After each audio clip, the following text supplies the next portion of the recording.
Hey guys, I had a little bit of yarn left over from my last video where I showed you how to knit a chunky knitted blanket using just arm knitting or hand knitting, whatever you want to call it. So I have that yarn here, and I figured I would show you how to make a chunky infinity scarf using what I've got left over. Now I haven't actually started the project yet, so I'm not entirely sure how much yarn I'm going to end up using because I don't have that much left over, but I can't imagine I'm going to need a lot because the yarn is just so thick. So I think my scarf's only going to be about 3 or 4 stitches wide. We'll see once I get started. Okay, so we're ready to go. Here's my yarn, and to be honest, I've had this yarn kind of shoved away in a closet in storage for a couple of weeks now.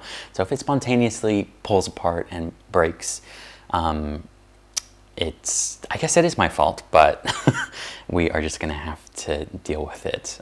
Because if you're using this kind of, I'm using a merino wool, and when you get it at this thickness, it's really it can be easily broken. So I don't recommend this kind of yarn, actually. I recommend getting a cheaper, more synthetic type. The merino is really soft, it is really warm, but the thing they don't tell you about in all of those nice little Pinterest pictures and videos and of those big chunky blankets is that they shed like crazy. That huge blanket that I made in my last video, I've actually put away in storage also, because it's summer, but then also because it was just shedding like crazy. Like I find little blue tufts of yarn everywhere, and I think if you wash it or if you just kind of like brush it, there's ways to make it not shed, but it's just kind of a hassle. But anyways, a scarf should be more manageable, I think. So I'm gonna make it just using the same technique as I did with the blanket. So you start with a slip knot like before, then put your arm through the slip knot, and we're just gonna create a chain link of more loops. So I just created another loop there. I'm gonna give myself some more yarn, keep my hand in here, and put some more through the loops. So I've got this nice little chain right here. And already I think this is gonna be too thick for a scarf. So this is 4 stitches wide, I think. And I think I'm gonna change it. I'm gonna do 3. So I'm gonna start over again. So from the get-go, make the slip knot. So there's the loop. And then stick your hand through and pull another loop through that loop. So there's 1 and 2. Keep your hand in there and then just feed it another loop of yarn. So there's 3. See, but that doesn't seem like it's gonna be wide enough either. I think so. We'll see. Let's see what happens. This is just an experiment, honestly. So I have the 3 little holes here, 1, 2, and 3 in this loop.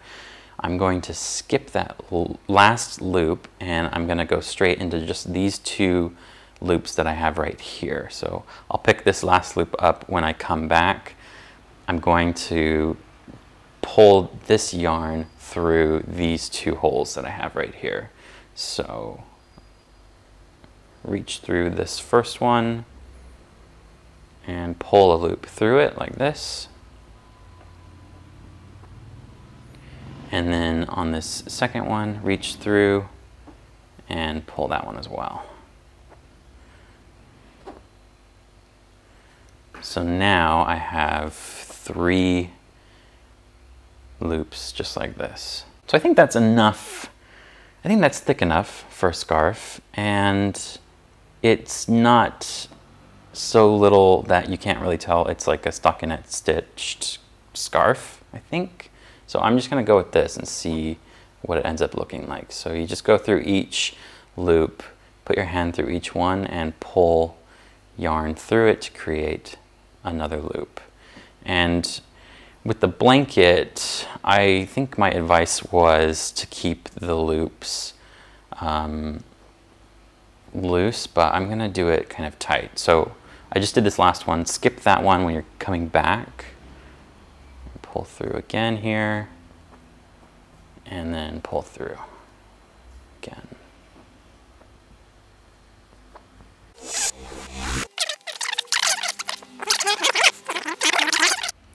So I don't think this looks too bad actually, but I'm not satisfied. I'm going to start over. I don't like how big the stitches are appearing, because right now I feel like you could pass this off as a nice kind of scarf, but the stockinette pattern is not quite as defined as I'd want it to be. And so I think I'm gonna do 4 stitches wide again. So I'm gonna go back and I'm gonna cast on just 4 stitches wide, and I'm gonna try to keep the loops even tighter than before, just so that stockinette pattern, it can look more like knitted material. The downside with that though is that it's gonna be extra thick. So it might be a little more rigid than, like, it's not gonna be quite as loose, but I guess we'll see. This is all an experiment. So I'm casting on again. There's 3 and here is 4. And I'm gonna keep everything a lot tighter than before, so it's gonna look not as easy to follow along as with the tutorial, but I've got a loop here, a loop here, here, and here. So 1, 2, 3, 4.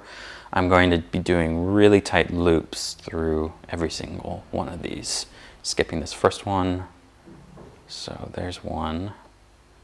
And so I'm only going to pull it out like 2 inches barely. So there's another one. And here's another one.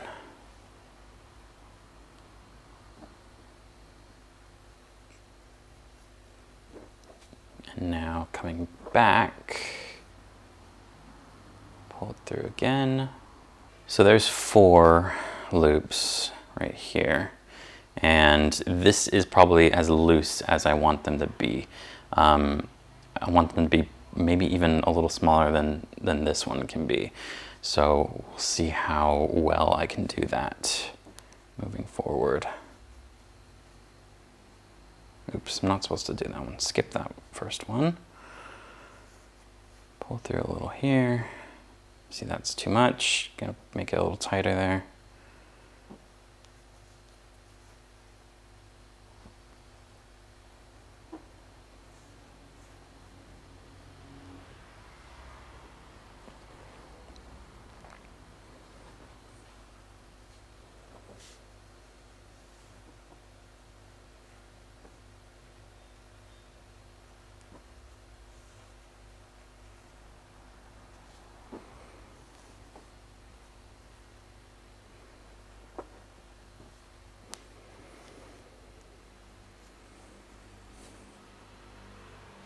I'm not quite as happy with this either.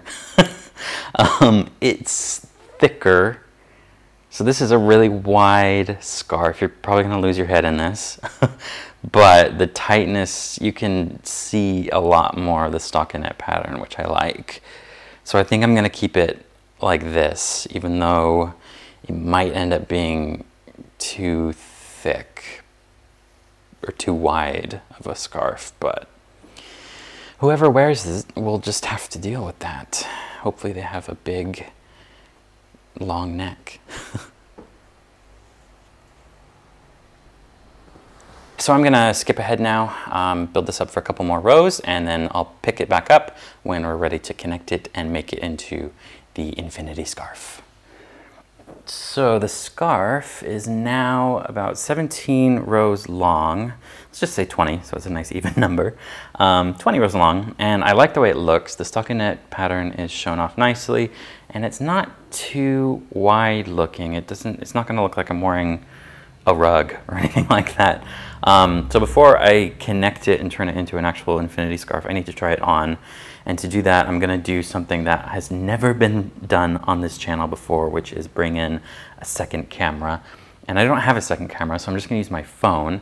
Don't have a second tripod, so I'm just gonna use this beautiful little cup here and set it up like this, cut to it, and hopefully it ends up looking okay. So microphone, I'm just gonna set down and try this on. And I think it's fine.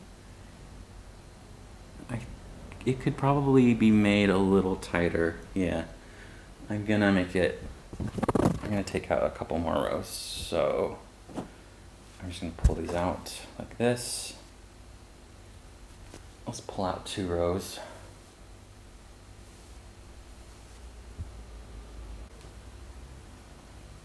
That's better, okay.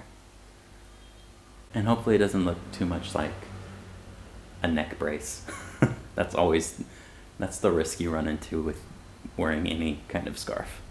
So now I think I actually do have 17 rows. I guess I could actually count them. 1, 2, 3, 4, 5, 6, 7, 8, 9, 10, 11, 12, 13, 14, 15, 16.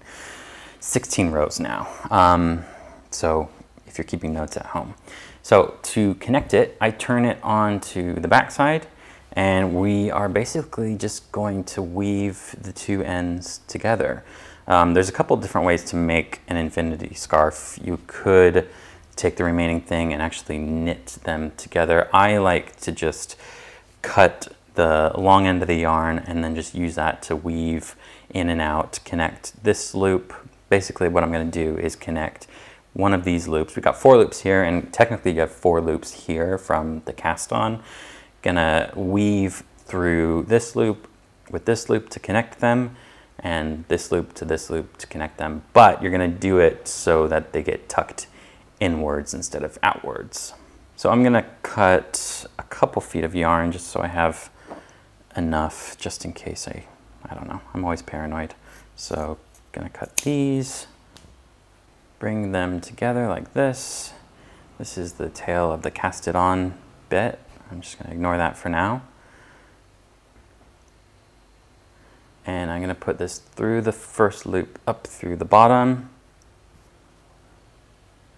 and then down through the top of the cast it on loop like this, and pull it tight together like this.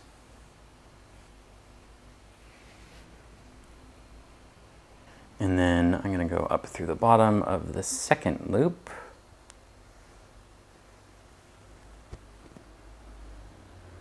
bring it over through the top of the cast it on one, pull it tight, and then do the same for the third loop, up through the bottom, down through the top of the cast on,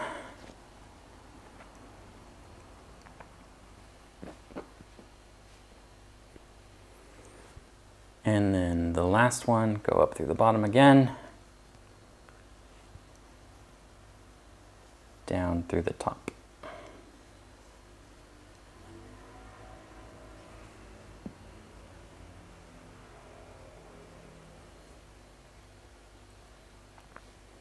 So this has created a pretty nice closure. You can't really tell where the ends are. It's not a true infinity scarf. There's other ways of doing it, but I mean, that's the easiest way.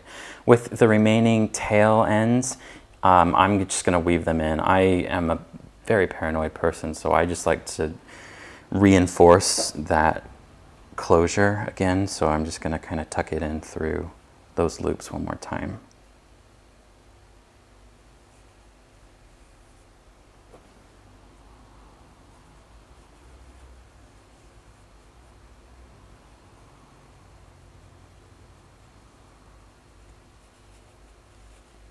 And I'll do the same with the tail of the cast on. I'll just tuck it into a couple of those loops a couple times and then just let it rest in there.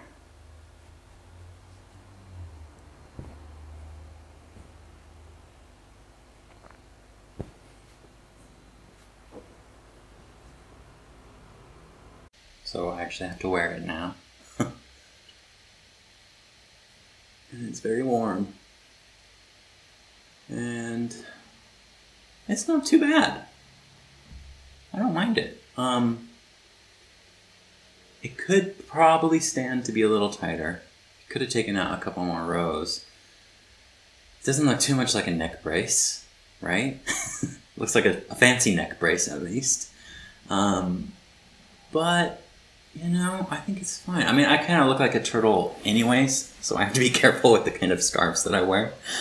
So I don't typically wear infinity scarves, but I think it looks fine. In the wintertime, this would be great with like a big coat or something like that. If I were to do this again, I would probably choose a slightly thinner yarn, but I just kind of needed to get rid of this really thick yarn on something, so I figured I would try an infinity scarf. So hopefully this video was helpful and you learned something new.